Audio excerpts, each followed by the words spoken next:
2 days to go. Andhra Pradesh ఎన్నికల్లో గెలిచే అర్హత ఏ పార్టీకి ఉంది, వీళ్ళిద్దరిలో ఉన్నవి 2 టాప్ పార్టీస్‌లో అనేది మనం మాట్లాడడానికి ట్రై చేద్దాం.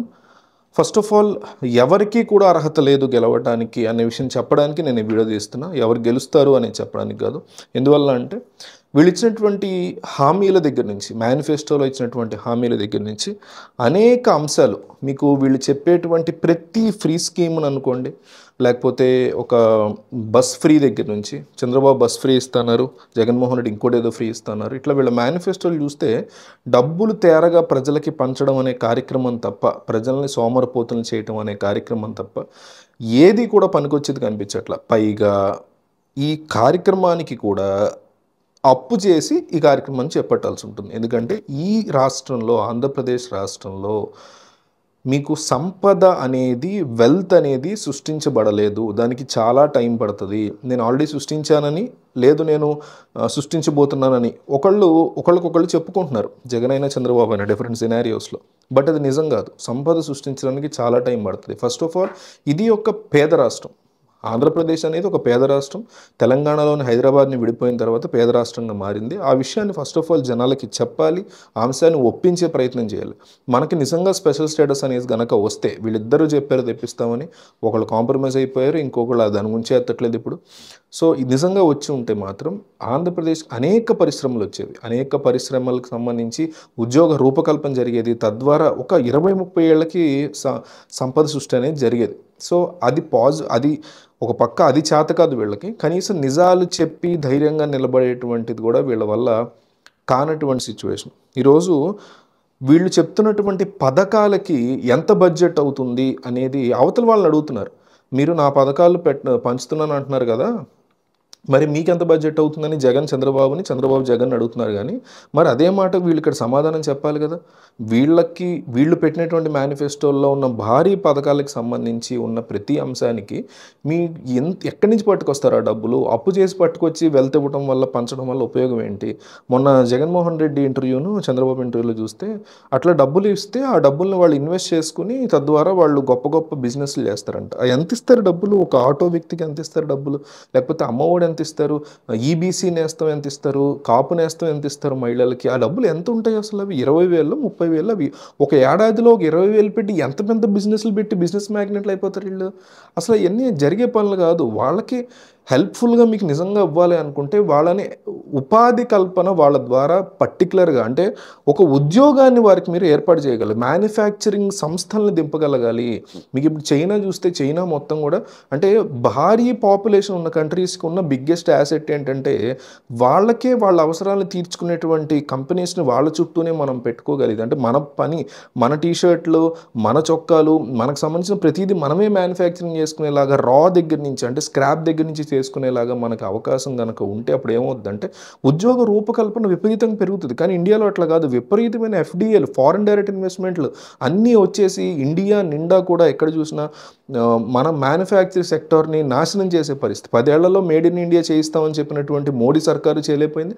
అంతకుముందు కాంగ్రెస్ సర్కారు కూడా ఎటువంటి ఓన్ మ్యానుఫ్యాక్చరింగ్ డిపార్ట్మెంట్స్ని ఇంప్రూవ్ చేయలేకపోయింది అనుకున్నంత లెవెల్లో. అంటే ఒక 100% చేయాల్సినటువంటి వీళ్ళు ఒక 2-3% చేయగలిగారు. ఇన్ఫ్రాస్ట్రక్చర్ గురించి మాట్లాడరు, పబ్లిక్ ట్రాన్స్పోర్ట్ గురించి మాట్లాడరు, ఇండస్ట్రీస్ తెప్పించే విధానం గురించి మాట్లాడరు.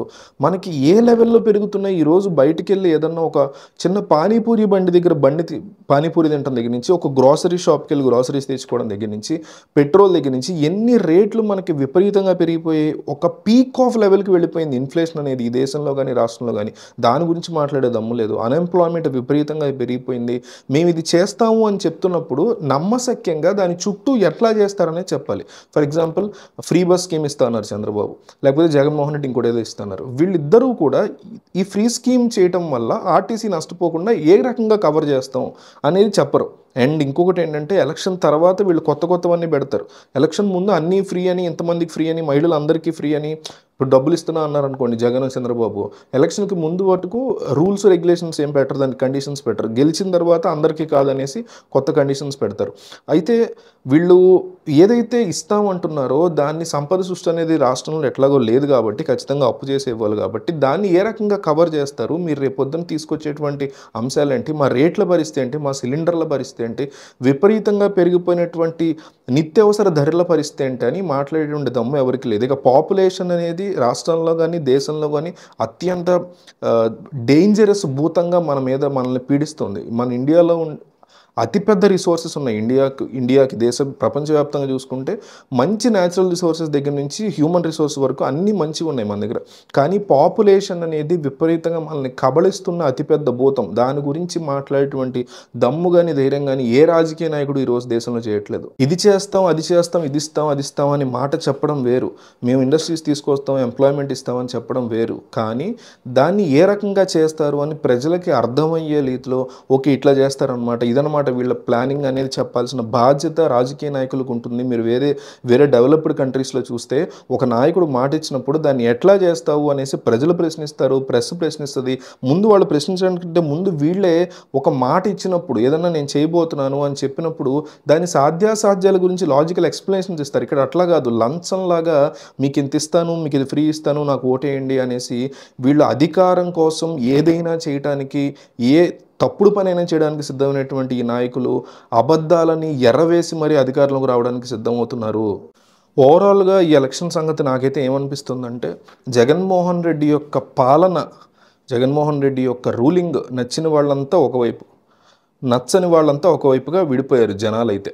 సో వాళ్ళకి ఇంకా ఆప్షన్ లేని వాళ్ళు ఇక చంద్రబాబుని పవన్ కళ్యాణ్ని ఎంచుకోవడానికి తప్ప వాళ్ళకి ఇంకో థర్డ్ ఆప్షన్ లేదు. కాబట్టి కాంగ్రెస్ కానీ ఇండివిజువల్ పార్టీస్ కానీ అంత లెవెల్లో లేవు కాబట్టి, బీజేపీ లెవెల్లో లేదు కాబట్టి ఈ కూటమి వైపు నిలబడ్డారు కొంతమంది ఏమో లేదు జగనే బెటర్ అనుకున్న వాళ్ళు ఇంకొక వైపు నిలబడ్డారు. సో ఏపీ రాజకీయం రానున్నటువంటి అంటే 48 గంటల్లో ఓటింగ్ చేయబోతున్నాం, మనందరం ఓట్లు అయిపోతున్నాం. సో ఈ పరిస్థితుల్లో ఆంధ్రప్రదేశ్ రాజకీయం ఎక్కడికి కంక్లూడ్ అవుతుంది అంటే జగన్ కావాలి అనేవాళ్ళు ఒకవైపు, జగన్ వద్దు అనేవాళ్ళు ఒకవైపుగా మారిపోయారు. సో ఈ వేసే ప్రతి ఓటు కూడా దీన్ని బేస్ చేసుకునే ఇదే ఎజెండాగా పడబోతుంది. జగన్ కావాలి అనేవాళ్ళు ఒక ఎజెండాతో ఓటేస్తే జగన్ వద్దు అనేవాళ్ళు ఇంకో ఎజెండాతో ఓటైపోతున్నారు. అయితే అర్హత మాత్రం ఎవరికి కూడా, జగన్కి కావచ్చు, చంద్రబాబుకి కావచ్చు, కూటమికి కావచ్చు, గెలిచే అర్హత అయితే వీళ్ళలో ఎవరికి కూడా కనిపించట్లేదు. ఎందుకంటే ఒక్కరు కూడా న్యాయబద్ధంగా కరెక్ట్ విధానంలో నిజాయితీగా నిజాలు చెప్తూ ముందుకెళ్ళేటువంటి ధైర్యం ఒక్క రాజకీయ నాయకుల్లో కనిపించట్లా. బట్ సెక్షన్ ఆఫ్ పీపుల్కి ఎటువంటి ఆప్షన్స్ లేక వాళ్ళు యాంటీ జగన్, ఫర్ జగన్ అంటే ప్రో జగన్గా విడిపోయారు.